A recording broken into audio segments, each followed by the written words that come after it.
绿茶表妹仗着美貌接近我男朋友，但她不知道，她每接近我男朋友一次，就会变丑1分，我则越来越美。1年后，变成丑八怪的表妹跪着求我原谅，还要把男朋友还给我，笑死！我已经是全网最美女明星，我老公是全网最帅影帝，你俩是什么丑人？我在办公室拿着平板看我表妹跟我男朋友在我家绿我，他俩热情拥吻，恍若无人，极其放肆。上班时间看什么言情剧？这是我家监控。老板的表情瞬间从生气变成了同情。表妹是个大美女，而我小时候被她放火烧伤，全身30%皮肤毁坏，脸上更是留下一大块恐怖的疤痕，只能终日戴口罩。我妈找她算账，可他们家却说：小孩子别计较。长大后，表妹仗着貌美接近我男朋友，我才知道我跟他在一起只是为了他家的钱，等骗光他的钱，我就跟你在一起。就在我心灰意冷想不开时，意外绑定了一个美颜系统，系统说从此之后，只要表妹接近我男朋友一次，她的颜值就会降低1分，而我则越来越美。要不我放你1天假，回去抓奸？但我丝毫不愿意，甚至还有点想笑。他俩不这样，我怎么变美？就在刚刚，我的颜值涨了10点，表妹颜值也相应降低了。2人腻歪完，周旭盯着表妹的脸吓一跳。玉，你鼻子怎么歪了？我假体坏了。他照着镜子调整鼻孔角度，越调越像猪八戒，我差点没笑死。等我回到家，心怡，今晚公司团建要交5000块。今晚？可明天是我生日。没办法，公司强制参加。等我回来给你补过好不好？你一个人去？和公司同事一起。行吧，工作要紧。不过我最近没钱，你先垫着，等你回来我再给你。周旭心虚，没再坚持，拖着行李跑得飞快。我知道他是去见我表妹的，没想到才过了5分钟，我的颜值就开始涨了。恭喜宿主增加1点颜值，里约扣1点颜值，才1点，这是键上面了。果然，我从窗户里看到周旭车的副驾上有个人影，那车是我给他买的，用的还是我准备给自己做植皮手术的钱，被他软磨硬泡骗去，结果成了他们俩的偷情工具。晚上，闺蜜给我连发几10条消息轰炸，我打开一看，是表妹的朋友圈自拍截图。每次在我需要的时候，她都会出现在我身边。配图是她依偎在一个男人怀里，男人只露出脖子没有露脸，但他脖子上的项链已经揭示了他的身份。我打开表妹的朋友圈，发现她把我屏蔽了。这是周旭吧？你表妹什么玩意儿？明目张胆的勾引姐夫，还有这个周旭，真是不要脸！这对奸夫淫妇，赶紧给我下18层地狱！边听他骂人边笑，但很快我就笑不出来了。居然还敢开定位，走，老娘陪你抓奸去！别。身上的皮肤虽然已经复原，可我脸上的伤疤还没恢复，这会儿就把他俩抓了，可不值当啊！他俩都那样了，你还忍得住？心怡，恋爱脑狗都不吃。我的意思是，抓奸我自己去就行，你去我怕出人命。周旭胆子也够大，这个点居然还开直播，他特地用了小号，以为我不知道，可谁让我有个搜查能力很强的帖子。周旭直播的时候还带着我送他的项链，颈间有几个红点若隐若现，被他的小粉丝们发现。哥哥脖子上的是草莓印吗？哥哥那么帅，女朋友肯定很漂亮吧？周旭很得意。是的，她很美。很明显，他说的不是我，只不过照他俩这私会的频率，他女朋友的颜值恐怕是保持不了多久了。可惜这系统只扣李月的颜值，怎么能放过周旭呢？没事，到时候我手动帮他扣分，托他俩的福，一晚上我颜值又涨了20点。我摘下口罩，脸上丑陋狰狞的疤痕小了1圈，露出洁白细嫩的肌肤，我高兴坏了。20多年来，因为烧伤我受了多少歧视，就连整容医生都不敢轻易接我的单，现在终于能恢复了。表妹就爽了，扣10点颜值就鼻子歪，这次又会歪哪里呢？第2天答案揭晓，闺蜜是个急性子，为免她一激动替我主持公道，我偷偷去表妹定位的地方蹲守。难怪她身材那么好，原来是做的。可惜现在两边不仅一大一小，还一上一下。她在那跟整容医生对骂。过了一会儿，周旭出现了。怎么了？火气这么大？周旭哥哥，我身体不太舒服，你能不能跟你公司商量，过几天再选女主角？你没搞错吧？我都跟我老板打过招呼了。还不等他想到藏拙办法，周旭的老板来了。周旭，这就是你女朋友吧？对，我女朋友李月，脸长得的确不错，就是这身材，她身材也是一绝。这也叫绝？这是怎么回事啊？我也不知道，我一早起来就这样了。快去找个东西垫一垫，一会儿影帝就来选人了。周旭气得额头冒青筋，带着表妹想走，我一个闪现挡住他俩的去路，一手捂着嘴，一手指着他俩十指相扣的手，硬挤出2滴眼泪。阿旭月月，你们怎么会？心怡，你别误会，我只是月月他们公司刚好也在这个酒店团建，碰巧而已，碰巧。表妹显然对他的说法不满意，但也没办法，谁让他整容的钱都是我给的呢？哦不，准确的来说，那钱是周旭问我要的，转手给了他，钱我是收不回来了，但我能收回他整容后的美貌。真的是这样吗？可我听刚才那个人说，她是你女朋友。你听错了，我还看到你搂月月的腰。我都说了只是碰巧，你不要无理取闹。好一个无理取闹套餐，仙女要美丽，仙女不生气。直到身后传来一阵欢呼声，影帝陆明在万众簇拥中出现。估计是周旭的老板提前打过招呼，经纪人把他引向表妹。经纪人边引还边介绍，李月是女演员中颜值最高的，绝对配得上跟你搭戏。真的？那当然。我去，这是被人撵了吗？他这几天刚阳康，可能是后遗症吧，很快就会恢复。哼，这后遗症有点厉害啊！我差点笑成发动机，还好有口罩挡着。表妹把目光投向陆明，还朝他抛媚眼，似乎是想以此吸引他的注意。可堂堂影帝哪有周旭这么好勾引？陆明看都不看他俩，反倒盯上了我。眼睛长得不错，口罩摘了。表姐她脸被烧伤，留了好大一块疤，影帝哥哥就别让她摘口罩了吧。闻到了吗？闻到什么？一股茶味。表妹脸立马就红了，陆明显然对她不感兴趣，径直离开。表姐，你该不会是故意来跟我抢女主角的吧？穿得这么不正经。哪有你不正经啊？小短裙都快盖不住大腿根了，这么下血本，女主角绝对是你的。周旭哥哥，你看他。心怡，你嘴怎么这么恶毒？月月刚才还帮你解围，你就这么诋毁她？你还配做她表姐吗？你管刚才那个叫解围？故意把我毁过容的事说出来，不好意思，我现在好了，脸上的疤全没了，不能说美若天仙，至少能吊打整容怪。我刚下摘口罩让他们看看，被周旭一把扯回去。别站！我可不想被同事知道我女朋友是个丑八怪。我生气了，真的生气了。那到时候就看看，谁才是丑八怪。戴好口罩，我扭头就走，坐上路边上回程的小巴车。开车。车没开，甚至还有人发出嘲讽的笑声，就像是在嘲笑我的脸一样。纠缠我多年的自卑感如潮水般袭来，打得我喘不过气。我不想再躲了，决定跟自己的脸来一场盛大的和解，一把摘下口罩。看够了没？没看够给我个地址，我把脸寄到你家去。就他了。话音刚落，一群人围过来，把我带到一块密闭区域，开始扒我衣服。不到10分钟，我身上的短袖被换成高定礼服，脸上也被画上了精致的全妆，俨然偶像剧里的女一号。就在我沉浸于镜子里的自己时，一道熟悉的声音从后方传来：还行，配跟我搭戏。人群散去后，我在车后座看到了陆明。这哪是小巴车啊，分明是陆明的保姆车。原来他是为了躲避粉丝，故意把保姆车伪装成小巴车的样子，停在车站里迷惑视线。这种妙招，没10年脑血栓绝对想不出来。形象是挺好，可惜非科班出身，演技恐怕不行。他刚才的情绪就不错。这么捧场，陆明不是高冷影帝吗？传闻与实际不符啊。这部剧是小成本网剧，导演是我曾经的恩人。网剧名叫《我的戏精老婆》，陆明饰演的男主是个对女主无感却又不得不在家族逼迫下跟他结婚的高冷富二代，而女主角是外表对他爱得死去活来，内心骂他祖宗18代的戏精。直到男主有了读心术，才发现外表哭嘤嘤的老婆是个10级 C 语言高手。难怪他说我情绪好，谁能想到我得到这个角色是因为我骂了个人。经纪人显然不放心陆明这看似草率的决定。他一个素人，演技能撑得住吗？说起演技，其实曾经我的梦想就是做演员，小时候还跟邻居男孩一起报了医训班，成绩一直数1数2。可表妹的一把火，不仅烧毁了我的容貌，更毁了我的梦想。他演不好，我会教他。片酬暂定50万，后续会增加。宣发期间每月保证2次热搜。荣心怡，很好听的名字。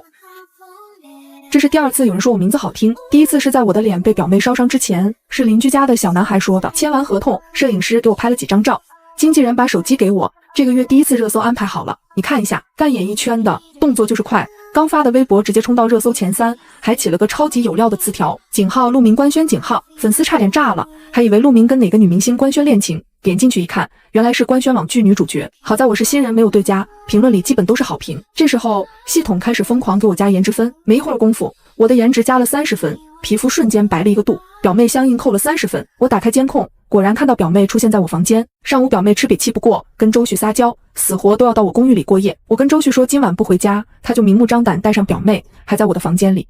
周旭搂着我表妹刷手机。选角结果出来了。这种时候说这个干嘛？有周旭哥哥在，肯定是我啦。不是，这人谁啊？敢跟我抢女一？周旭给老板打了个电话，转告表妹。他们说你太丑，配不上陆明。什么？表妹凶气炸了，拍桌而起，面部逐渐变得丑陋狰狞。这30分扣的可真狠。经纪人从我背后探头，你个小姑娘怎么也看这种东西，还挺劲爆。不是，这是我卧室的监控。这两人挺眼熟。能不眼熟吗？早上才刚见过。我笑了笑没说话，毕竟是家丑，没什么好张扬的。光耀的老板问我们为什么不选他家女艺人，笑死。你怎么说？我给他介绍了个整容医生。高端的嘲讽往往只需要最简单的回复。经纪人问我，送你回去。回酒店，给他开个房间。陆明让助理给我开了间房，就在他隔壁。化了妆看不出来，卸妆后我赫然发现脸又白了一个度，该大的地方都大了。美颜系统好智能。凌晨2点，门铃响了，是陆明。他似乎刚洗完澡，发丝上还沾着零星水珠。明天我带你去见导演，好好表现。可我没带多余的口罩。他看了我很久，像是要把我的脸看穿一样。没事，你这样就很好。第一次见导演的我忐忑不安，生怕自己进入不了状态。到了片场，意外的热闹。领导，咱们不是说好女一给我家艺人，怎么临时变卦？我可是注资了5000万。跟我说没用，人是陆明选的。怎么没用？你是导演，还怕他一个演员？您不喜欢被资本绑架，他来演这部剧，唯一的要求就是搭档要自己选。光耀下大血本保表妹上位，自然不肯轻易放弃。表妹扭捏着身体往导演那儿靠。是啊，导演，我们不都说好了吗？你舍得抛下我吗？导演一阵恶寒，宣传照都发了。表妹白眼，长得也不怎么好看，陆明怎么就看上她了呢？8成有特殊交易。面对争议，陆明像是司空见惯一般，神色如常地带我去见导演。我像平常那样戴着口罩，只露出一双眼睛。我的出现让原本就很微妙的气氛立刻变得剑拔弩张，尤其是表妹，一双眼睛瞪得老大。表姐，她似乎不敢确定，盯着我看了很久。等等，该不会是你？我没有回答，但我身旁的陆明已经昭示一切。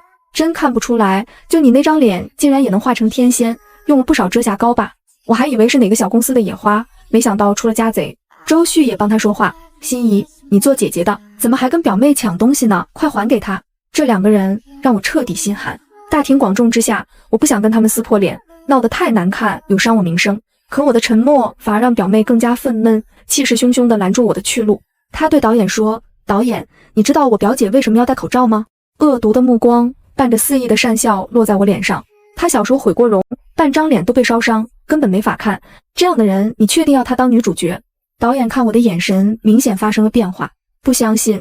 表妹一张姣好的脸，此刻尽是狠毒。她突然冲过来，一把扯下我的口罩，朝人群大肆宣扬：大家快来看啊，丑八怪演女主角了！霎时间，片场鸦雀无声，随后是一阵惊叹。表妹不知所以地转过头，看到了一张白皙清透、没有半点疤痕的脸。我笑了，缓缓走向她。我是丑八怪，那你是什么？表妹傻眼了，一个劲儿地摇头。不可能，绝对不可能！你是不是化妆了？肯定是化了妆，那么大个疤，不可能说没就没。她说的没错，我身上的大面积烧伤，连整容医生都没把握修复，更别说还需要一笔巨额资金。要不是有美颜系统，恐怕我这辈子都要活在表妹的阴影当中。表妹不相信我的脸真的就这么好了，用力搓我脸上的伤疤，想搓出一点丑陋的痕迹。可惜无论她怎么搓，我的脸分毫未动，反而在被她搓红后打了一层天然腮红，更显气色。就连先前还在帮她说话的周旭，都用一种极其复杂又艳羡的眼神紧紧盯着我看。心怡，你的脸真的好了。从前我总觉得自己配不上周旭，才对他百般纵容。如今我不再自卑，大方直视着他，是啊，是不是很惊喜？周旭以为我还是从前那个恋爱脑，走过来就要抱我，我一把将他推开，朝他脸上狠狠甩了一巴掌。周旭捂着脸，一脸不解，心怡，你干嘛打我？我冷笑，因为你更让我惊喜。我不在家的时候，你跟我表妹干了点什么，你自己心里清楚。原本我并不打算揭穿，可他们实在欺人太甚，那就不要怪我把他俩的丑事昭告天下。周旭还想否认，你在说什么啊？我跟月月什么都没干。估计是他自己也知道理亏，嘴上是这么说，躲闪的眼神暴露了他的心虚。随着越来越多的质疑声，表妹矢口否认，甚至还想倒打一耙。表姐，你可不能把脏水硬往我身上泼啊！我一直把周旭当哥哥看，他对你那么好，你怎么能当着这么多人的面诋毁他？周旭拉我的手，大家都是一家人，别搞得这么难看。一家人？你俩背着我干那种勾当的时候，有想过我们是一家人？不好意思，荣心怡不是圣母白莲花，不会做让自己憋屈的事。这么大的罪名，你该不会天真的以为我只是动动嘴皮没证据吧？拿出手机，打开监控，不能播的画面顿时充斥整个手机屏幕。没开声音是我对他们最后的善良。周旭当时就蔫了，哪里还敢多说半句。倒是表妹仗着背后有资本撑腰，恼羞成怒要对我动手。她高举手臂朝我的脸狠狠甩下。就在那一巴掌即将落在我脸上时，陆明的经纪人闪现到我身前，扼住表妹的手腕往反方向一扭，表妹当即疼得落泪。陆明冷声道，他是我陆明的艺人，动手之前你要想清楚后果。陆明的行为让现场局势发生巨大的变化，谁都没有想到他会为了一个新人出手。这场战争不再单纯是我跟表妹的个人战，他的老板被迫站出来表态。陆明，我知道你是影帝，但也不能任由你家艺人在片场撒泼吧。既然女主角已经定下，我想我有必要考虑一下先前投资的5000万，有没有必要撤回。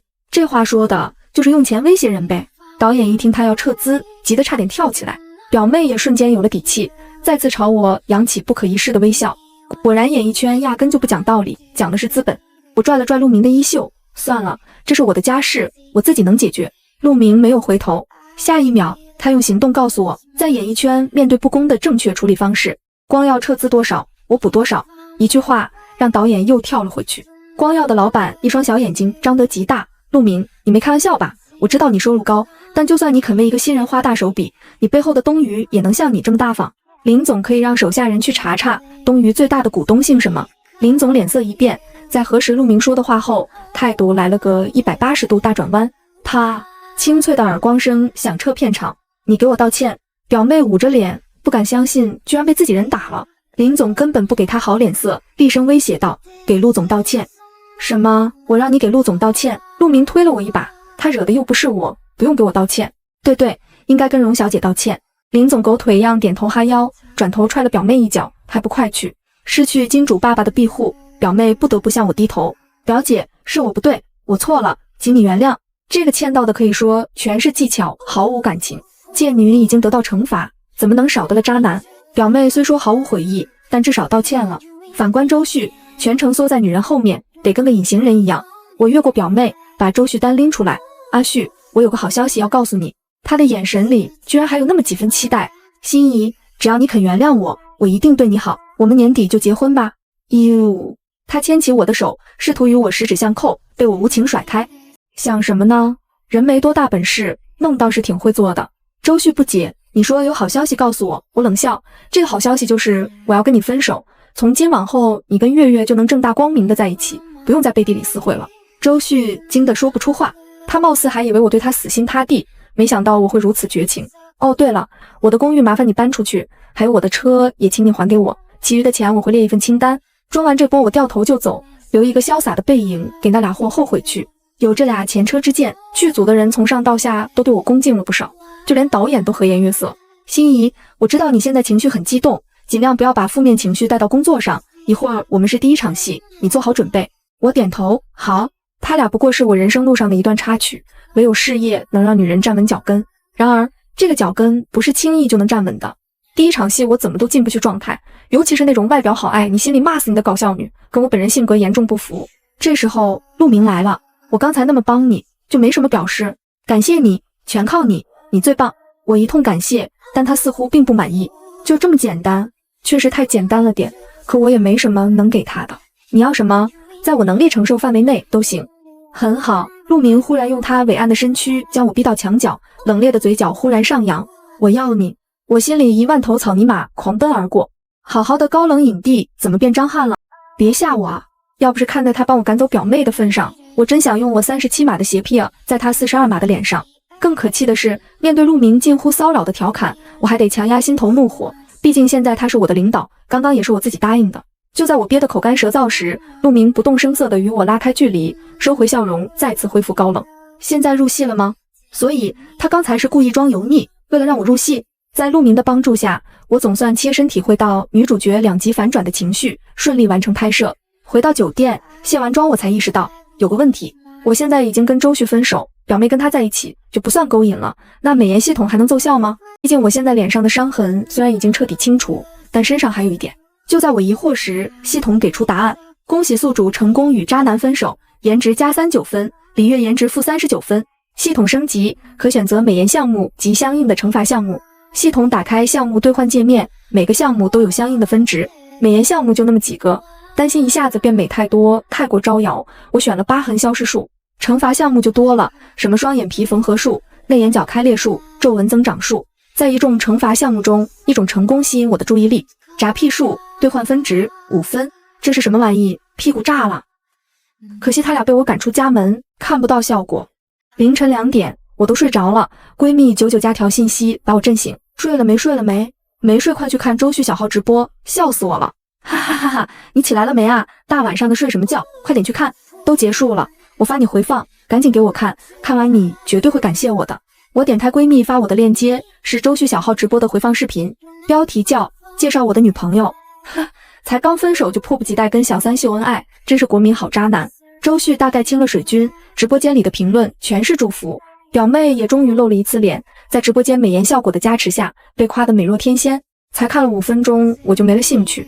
刚想关掉，万众期待的前方高能出现了。直播间里时不时出现噗噗的声音，刚开始是几分钟一次，到后来演变成1分钟10几次，那声音响得连背景音乐都盖不住，就连周旭都禁不住捂鼻子，表妹则捂着肚子痛苦面具。我好像知道劈炸是什么惩罚了，这是一段有味道的直播，直播间的粉丝们竟然还记起数来，短短半小时，足足响了300多下，不知道的人以为过年了，粉丝也无心看直播，都在讨论这屁是谁放的。可周旭已经说不出话来，因为他被表妹的屁熏吐了。随着网剧播出，我的人气日渐高涨。奇怪的是，和陆明这么大的影帝合作拍戏，全网对我竟然都是好评，几乎看不到黑粉。我正刷着这个月的第2条热搜，一条名为周武健的词条跃入我眼帘，直觉告诉我这里有瓜。秉承吃瓜要趁早的原则，我点进去看，是一个博主称周五要放出大爆料，还故作玄虚的放了个预告瓜。预告瓜上说，某3字演艺圈新晋小花跟某集团大佬有一腿，还是素人就挤掉了原定女演员，一夜之间跻身大爆剧主演，就连小花跟集团大佬的桃色新闻都说得绘声绘色。评论几乎全部导向被抢主演的女艺人，怒骂3字小花潜规则。我本来抱着吃瓜的态度，看网友猜测那2个当事人是谁，可越看越觉得不对。3字新晋小花挤掉别人，大爆剧主演，这说的不就是我吗？为了引爆热度，博主还说会在周五真人出镜爆料，保证绝对真实。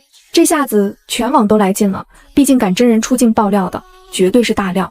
虽然博主没有表明身份，但通过他的措辞以及对3字小花的恨意，我大致猜到会是谁。周五我准时守在直播间，没一会儿直播间就来了10几万人。我的猜想随着博主真人出镜得到印证，果然是我表妹李月。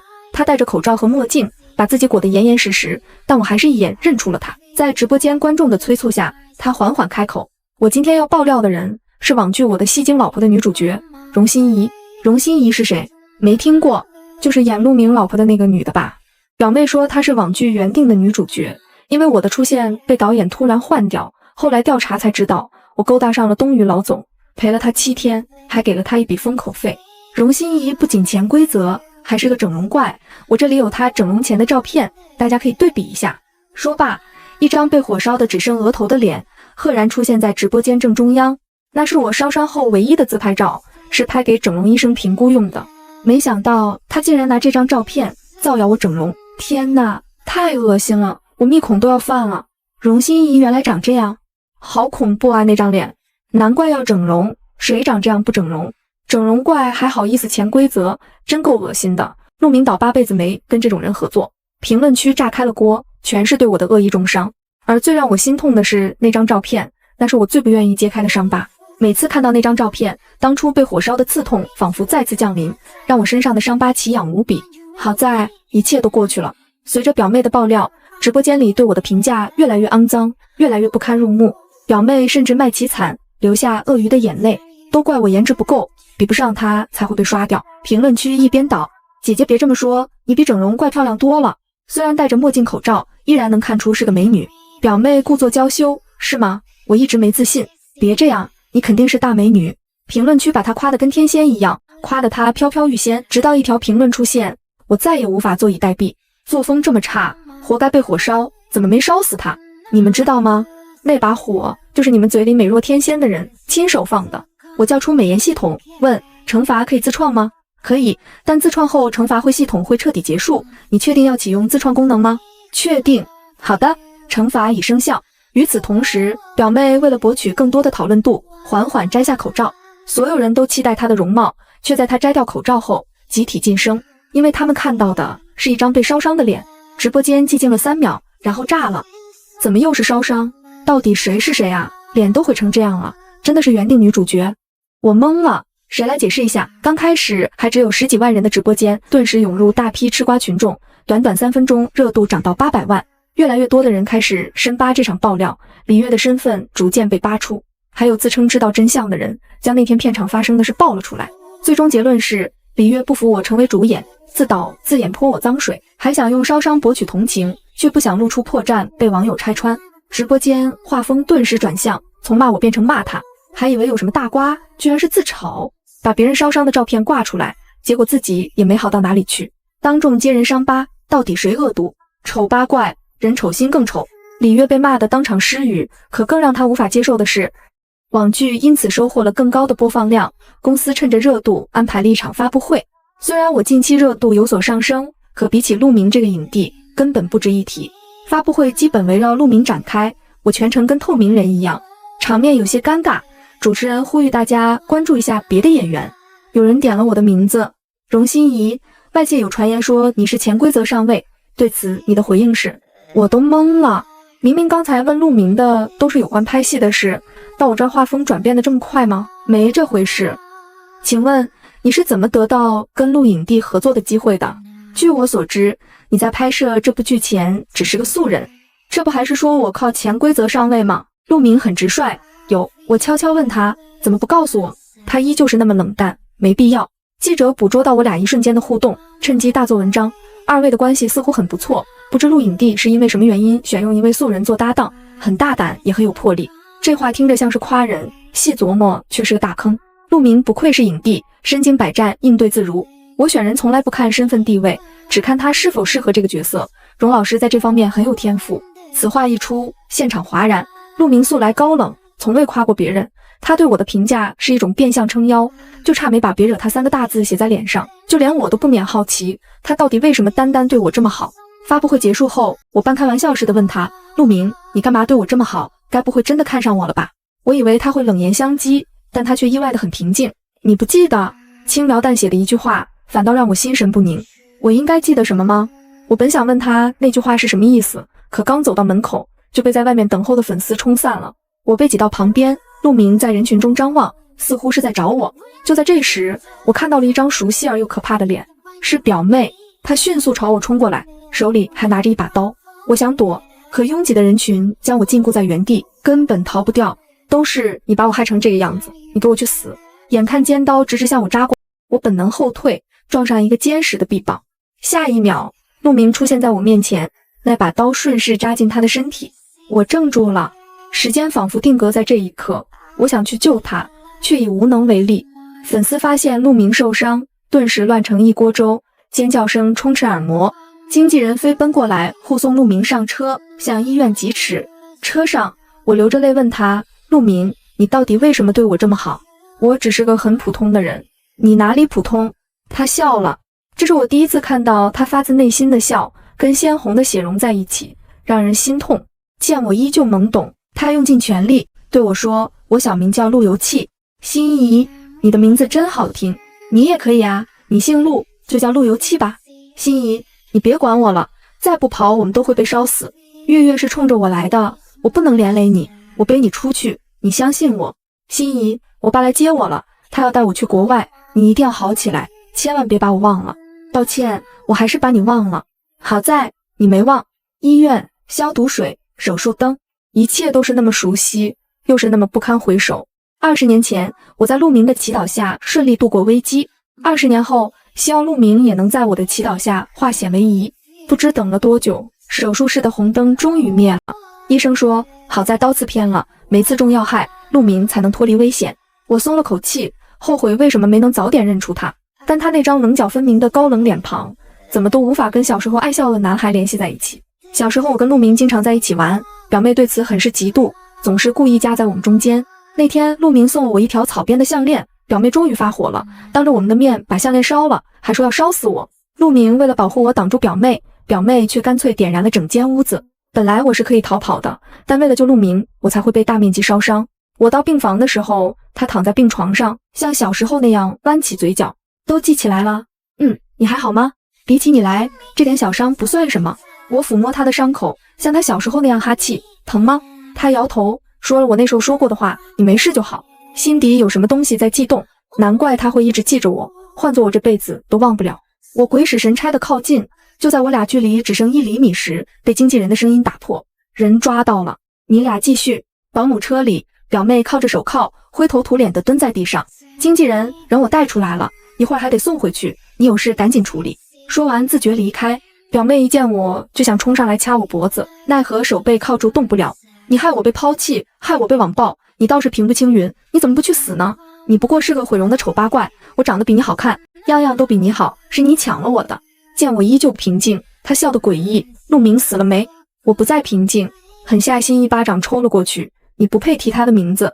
表妹脸肿得老高，恶狠狠地瞪着我。我挑起她的下巴，指着她脸上动过刀的部位，你的脸、眼睛、鼻子，哪个地方不是花我的钱整的？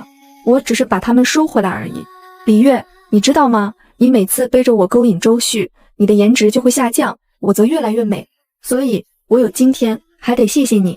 表妹愣住了，脸上写满了不敢相信，却又不得不信。她现在知道怕了，跪在地上哭得声嘶力竭。表姐，我知道错了，是周旭，是他逼我的，你把我的颜值还给我好不好？我冷笑。对了，提起周旭，听说他前2天整容失败，脸被毁了，工作也丢了，还欠了我一大笔钱，搞不好还要吃牢饭。我故意压低声音，表妹，你也要小心啊。表妹顿时震惊，看向我时眼里满是惊恐。难道周旭是你做的？怎么能只惩罚贱女？渣男自然也逃不掉，更何况我只是收回我给他的东西罢了。我没有回答，留个空间让他想象，恐怕他这辈子都不敢整了。3年后，井号陆明官宣井号再次登顶热搜，这次不再是宣传新剧，是真的官宣。时间让我们分离，又让我们相聚，从今往后，我绝不会再放开你的手。配图是戴着戒指的2只手。一时间，评论区掀起一片腥风血雨，就连服务器都爆了。半小时后，井号荣心怡拯救银河系，井号登上热搜第2名。所有人都说我一定是上辈子拯救了银河系，这辈子才能嫁给陆明。对此，陆明回应，其实拯救银河系的人是我。陆明的官宣微博直接炸了全网，热搜霸榜整整1周，服务器连休3次，粉丝从最初的震惊慢慢变成磕糖大军，全网都在说我上辈子拯救了银河系。我们的婚礼定在海边，咸湿的海风卷着细沙，我穿着拖尾白纱走向红毯尽头的他，陆明一身白色西装，眉眼依旧清冷，看向我的时候，眼底却盛满了化不开的温柔。他牵住我的手，低头在我耳边轻声说：“20年前没护住你，这辈子换我守着你。”婚后的日子满是细水长流的暖意。高冷影帝会在我拍戏晚归时守在玄关等我，手里端着温好的牛奶，会在我对着剧本皱眉时从身后揽住我，低声帮我讲戏，指尖轻轻抚平我的眉心。而我的事业也从网剧小女主一步步走到影后提名，没人再拿素人说事，所有人都认可我的演技。